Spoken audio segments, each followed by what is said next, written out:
Happy Investor, kembali lagi dengan NH Korindo Sekuritas. Hari ini Selasa 30 Mei 2023 seperti biasa akan memaparkan market update dan juga rekomendasi saham. Kita lihat untuk outlook hari ini. Jadi pasar saham Amerika Serikat ini tutup karena hari libur Memorial Day. Demikian pula dengan UK yang akan menyebabkan market Asia dan Indonesia hari ini bergerak tanpa panduan dari regional market. Tidak banyak petunjuk dari kelanjutan kemelut plafon utang Amerika Serikat yang telah menyentuh 31,4 triliun USD. Sepertinya masih akan menemui jalan yang berliku demi mendapatkan persetujuan parlemen, terutama dari kubu Republikan. Dan namun demikian, pelaku pasar nampaknya cukup optimis bahwa kesepakatan yang melegakan banyak pihak akan dapat dicapai sebelum jatuh tempo gagal bayar Amerika Serikat tanggal 1 Juni mendatang. Sementara itu masih ada pergulatan pendapat apakah Federal Reserve ini masih akan menaikkan suku bunga untuk ke-11 kalinya pada FOMC meeting bulan depan atau mulai menginjak rem dari tren naik ini. Para pejabat The Fed masih akan memantau data penting dari sektor tenaga kerja seperti non-farm payroll untuk bulan Mei yang sedianya ini rilis pada Jumat depan, di mana diperkirakan akan ada pertambahan tenaga kerja sebesar 180.000 pada bulan Mei atau lebih rendah dari bulan sebelumnya. Kemudian pagi ini Jepang telah melaporkan unemployment rate untuk bulan April yang keluar di tingkat 2,6%, lebih rendah dari forecast maupun periode sebelumnya. Nah, kemudian lanjut lagi hari ini akan dinantikan consumer confidence untuk bulan Mei dari US dan juga Eurozone yang merupakan indikator utama untuk memprediksi belanja masyarakat yang memegang peranan penting dalam aktivitas ekonomi secara keseluruhan. Kemudian, menimbang minimnya sentimen dari sektor komoditi, kami pun memprediksikan hari ini investor atau trader harus bergantung pada katalis dalam negeri atau masing-masing emiten. Walaupun posisi closing IHSG kemarin ditarik dari titik terendahnya 6618 dan berhasil ditutup di atas support 6660, dengan candle serupa long leg hammer atau menandakan bullish reversal, namun belum sepenuhnya mengeliminasi ancaman turun menuju 6560 hingga 6550 selama IHSG belum berhasil naik kembali setidaknya ke atas MA10 yaitu di 6705. Oleh karena itu, advice yang diberikan masih untuk tidak gegabah menambah pembelian terlalu banyak. Secara net sell asing kemarin itu tercatat 425 miliar rupiah, yang mana merupakan ini menurunkan pembelian satu bulan terakhir menjadi hanya 902,4 miliar rupiah saja. Kemudian untuk most active stocks kemarin itu ada BBCA, BBRI, Goto, Telkom, BMRI, SII, Adaro, UNTR, NATO, dan BBNI. Sementara untuk top foreign sell kemarin itu ada BBRI, Telkom, BBCA, SI, dan UNTR. Sementara top foreign buy-nya ada Goto, Adaro, UNVR, PTBA, dan ICBP. Kemudian kita lanjut yang pertama, ada company news dari PTBA yang menargetkan operasi komersial pembangkit listrik tenaga uap Sumsel 8 pada September 2023. Perseroan menyampaikan PLTU Sumsel 8 ini merupakan bagian dari program pembangunan pembangkit listrik 35.000 MW. Pembangkit ini menggunakan teknologi supercritical yang efisien dan ramah lingkungan.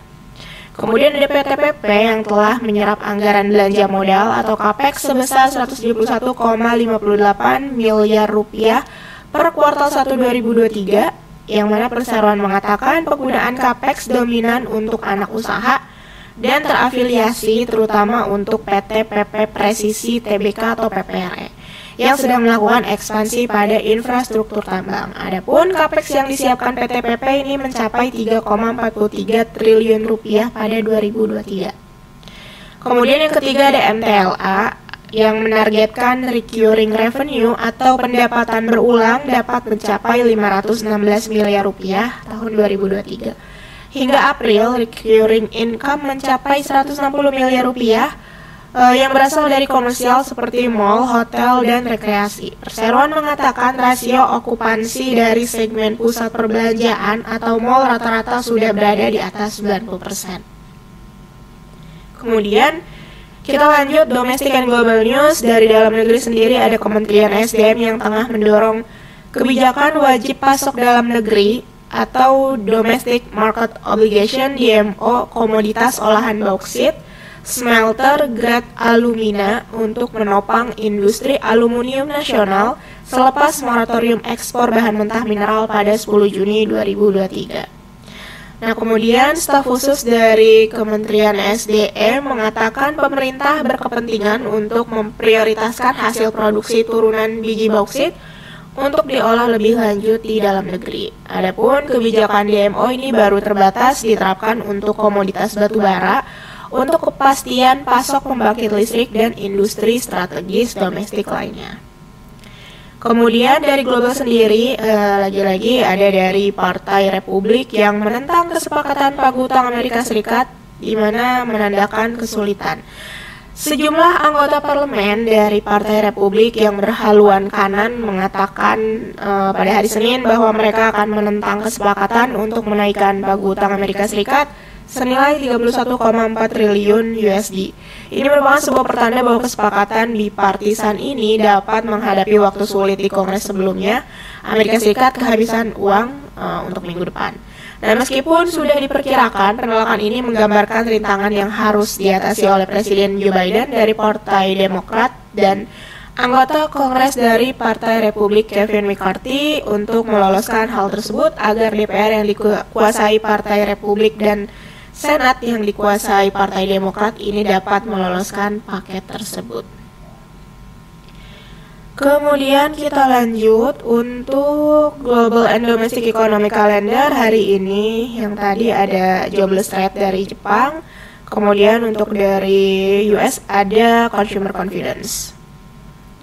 Untuk Corporate Calendar hari ini ada RUPS dari emiten BST, BKSW, GHON, GIA, Hill, Mark, MTDL, Pegas, Pegun, Rally, Telkom, dan Ucit. Sementara untuk dividennya ada dari emiten BPII, BRIS, BSML, IDEA, dan NICE. Kemudian daily technical hari ini HSG kami proyeksikan bearish atau konsolidasi dengan candle serupa long leg hammer menguji resisten MA10. Support terdekat di 6660 hingga 6650, resisten terdekatnya di 6705. Adapun advice perdagangan hari ini yaitu hold atau wait and see.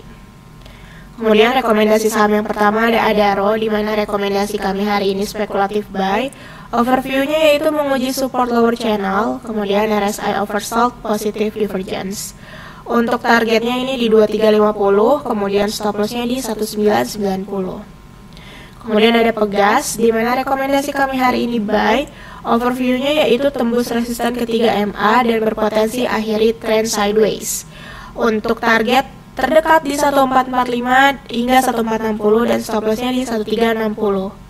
Kemudian ada MDKA, di mana rekomendasi kami hari ini spekulatif buy dengan overview-nya yaitu bottoming pada support trendline midterm, RSI oversold dan menunjukkan positive divergence.